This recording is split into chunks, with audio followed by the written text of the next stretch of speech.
Hello students, we are doing Unit 6 Optics. In the previous video, we have discussed about laws of refraction. You can see many phenomena due to refraction. For example, formation of rainbow in the sky and bent pencil glass in water and pool of water appears to be deep. ऐसे बहुत सारी जो घटनाएं हैं वो आप daily life में refraction के कारण देख सकते हैं. तो today we will understand principle of reversibility. According to this principle, if the path of the light is reversed after suffering a number of reflection and refraction, then it retraces its path. तो यहाँ पे जो light है, यहाँ पे दो media है आपका, ठीक है. एक मीडियम आपका फर्स्ट है और ये सेकंड मीडियम, सपोज है ग्लास, ठीक है. तो यहाँ पे जो है जो मीडियम है, यहाँ पे एक मिरर रखा हुआ है. तो जो लाइट है, when light is incident at a point O, ठीक है, तो क्या होगा, सेकंड मीडियम में जाएगी. तो ये क्या होगा, light bend towards the normal, ठीक है. नॉर्मल से ये क्या होगी, बेंड हो जाएगी. और यहाँ पे जो मिरर है, जैसे यहाँ पे जो मिरर होगा, तो ये लाइट जो आपकी रिफ्रैक्टेड लाइट है, ये क्या होगी, यहाँ से रीट्रेस होना स्टार्ट हो जाएगी, ठीक है. उसी पाथ पे ये वापस आ जाएगी. तो इस प्रिंसिपल को ही हम लोग प्रिंसिपल ऑफ रिवर्सिबिलिटी कहेंगे. तो we have a use Snell's law. तो sine i upon sine r जो है आपका स्नेल्स लॉ भी कहते हैं लॉज ऑफ रिफ्रैक्शन में. तो फर्स्ट, अगर आप medium, light goes from first medium to second medium, तो we have a use from Snell's law. Snell's law is equal to sine i upon sine r. Sine i क्या है, ये angle of incidence है, ठीक है. और ये क्या है, रिफ्रैक्टेड एंगल आर है. तो आई जो है आप नॉर्मल से बनाइएगा. तो sine i upon sine r is equal to refractive index second medium with respect to first, ठीक है. तो ये इसका रिफ्रैक्टिव इंडेक्स हो गया. अब लाइट रे जो है मूविंग रिवर्स डायरेक्शन, जब यहाँ पे मिरर से ये रिफ्लेक्ट होगी लाइट, ठीक है. तो जब रिफ्लेक्ट होगी तब वहाँ पे अब हमारा मीडियम क्या होगा, लाइट जो है goes second medium to first medium. So we फिर हम जो है फिर से स्नेल्स लॉ यूज़ करेंगे. तो refractive index first medium with respect to second, so sine i is equal to sine r. तो यहाँ पे जो है हमारा क्या हो जाएगा, अब यहाँ पे क्या होगा, ऊपर साइन आर हो जाएगा और ये साइन आई हो जाएगा, ठीक है. तो ये हमारा फर्स्ट हो गया और ये second equation. Now we have multiply of this.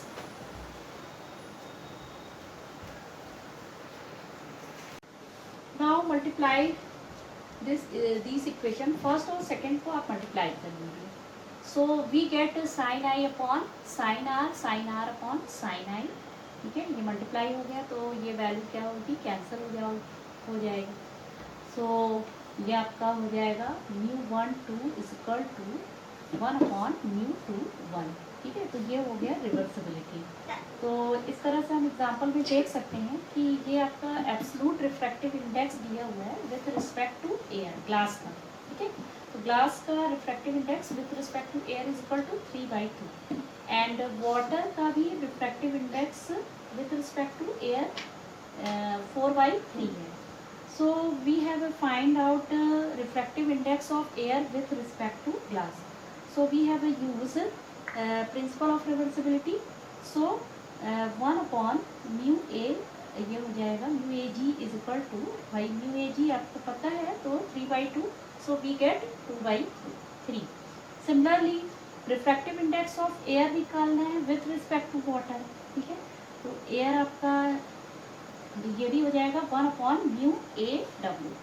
तो 1 अपॉन 4/3, सो वी गेट 3/4. इस तरह से हम लोग एक दूसरे के रिस्पेक्ट में हम लोग प्रिंसिपल ऑफ रिवर्सिबिलिटी को यूज़ करते हुए हम इसकी रिफ्रैक्टिव इंडेक्स को फाइंड कर सकते हैं, ठीक है. तो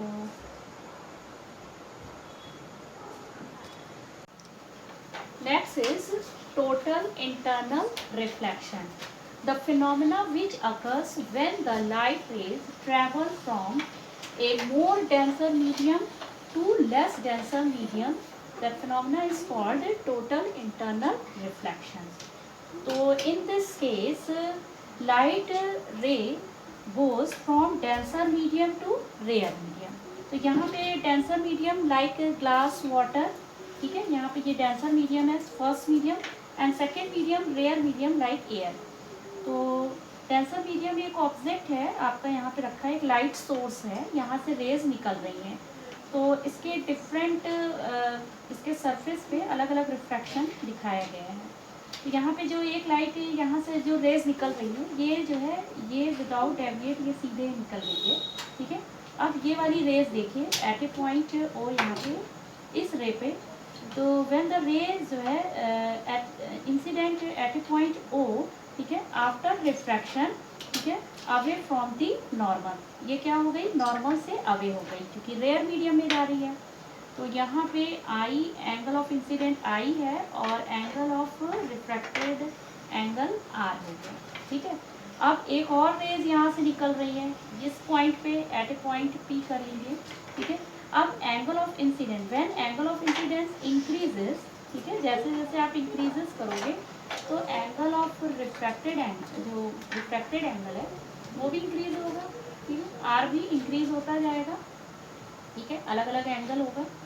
अब यहाँ पे R1 है, R2 है, इस तरह से ये इंक्रीज हो रहा है. फिर उसके बाद फिर we have increases angle of incident, ठीक है, एट ए पॉइंट, यहाँ पे M कर लीजिए, इस पॉइंट पर देखिए यहाँ से जो रेस गई है, तो यहाँ पे लाइट जब एंगल ऑफ इंसिडेंट, ठीक है, व्हेन इंक्रीजेस, ठीक है, एट ए पर्टिकुलर, ठीक है, at a particular angle of incident, angle of incidence, ठीक है, angle of refracted become 90 degree, ठीक है. एक पर्टिकुलर एंगल ऑफ इंसिडेंट पे हमारा जो रिफ्रैक्टेड एंगल है वो क्या हो जा रहा है, 90 डिग्री है, ठीक है, और ये क्या होगा, अलोंग दी सरफेस होगा, ठीक है, 90 डिग्री हो गया.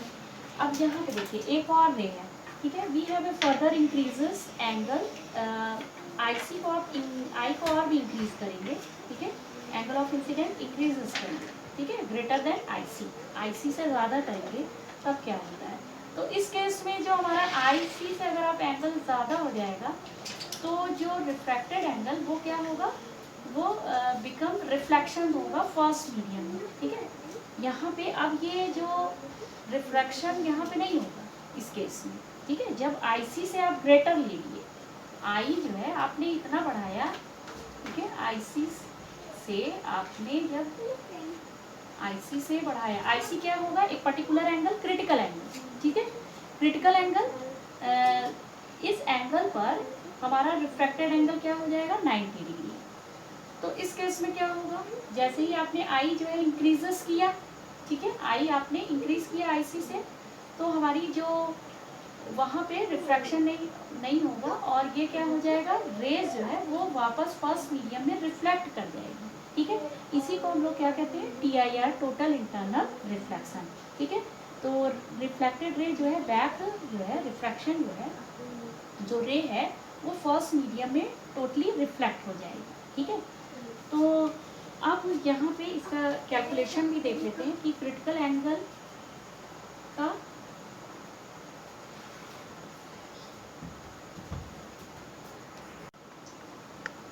so for a particular angle of incidence, the angle of refraction become 90 degree, ठीक है. That angle of incident IC is called critical angle. इस एंगल को क्या बोलेंगे, critical angle. और when angle of incidence आप increase करेंगे critical angle से, तो refraction is not possible and incidence ray is totally reflected and back to first medium, ठीक है. तो that is called TIR, यानी total internal refraction. अब यहाँ पे हम लोग स्नेल्स लॉ यूज़ करेंगे. तो व्हेन जो है I बिकम IC, ठीक है, जब ये IC के बराबर होगा, क्रिटिकल एंगल के बराबर होगा हमारा इंसिडेंट एंगल, तो R क्या हो जाएगा, 90 डिग्री हो जाएगा. तो फ्रॉम स्नेल्स लॉ, तो refractive index of second medium with respect to first sine i c upon sine 90 की वैल्यू 1 हो जाएगी, तो we get sine i c. And if we have a right refractive index of first medium with respect to second medium, ठीक है, second medium के respect में रखिए. ये हमारा जो सेकेंड मीडियम है वो क्या है, एयर का हो जाएगा, एयर के रिस्पेक्ट में. तो we get 1 upon mu 1 2 mu, ये आपका 1 2 हो जाएगा 1 upon sine i c. So mu जो है refractive index is equal to 1 upon i c sine i c. तो यहाँ पे जो क्रिटिकल एंगल है वो depend on relative refractive index, absolute refractive index पे डिपेंड करता है. ठीक है. तो फॉर ग्लास और एयर के लिए अगर हम देखते हैं दो मीडियम, तो mu is equal to glass के लिए जो है विथ रिस्पेक्ट टू एयर 3/2 होता है. तो इसकी आईसी की वैल्यू, जो क्रिटिकल एंगल की वैल्यू है, वो 42 डिग्री होती है. और अगर वाटर और एयर, दो मीडिया हमारा वाटर एयर है, तो refractive index of water with respect to air, so we get 4/3. I c is 49 degree. इसके लिए आईसी एंगल क्या हो जाएगी, 49 डिग्री. तो और यहाँ पे सबसे ज़्यादा जो है डायमंड की रिफ्रैक्टिव इंडेक्स होगा, और डायमंड का रिफ्रैक्टिव इंडेक्स होगा तो आईसी क्या हो जाएगी, वो कम हो जाएगा. यहाँ पे क्या है, आईसी जो है रिफ्रैक्टिव इंडेक्स के एंटी प्रोपोर्शनल हो गया. So IC is equal to 24 degree. ठीक है. तो ये डायमंड के लिए जो है एंगल ऑफ इंसिडेंस जो है वो सबसे कम है, क्योंकि इसकी रिफ्रैक्टिव इंडेक्स सबसे ज़्यादा होती है. और टोटल इंटरनल रिफ्लेक्शन के लिए जो इसकी कंडीशन ये है कि light must go from denser medium to rare medium, तो ये लिखने को आता है. और दूसरा जो है आपका जो क्रिटिकल एंगल शुड बी, जो एंगल ऑफ इंसिडेंस जो है वो should be greater than IC. ठीक है.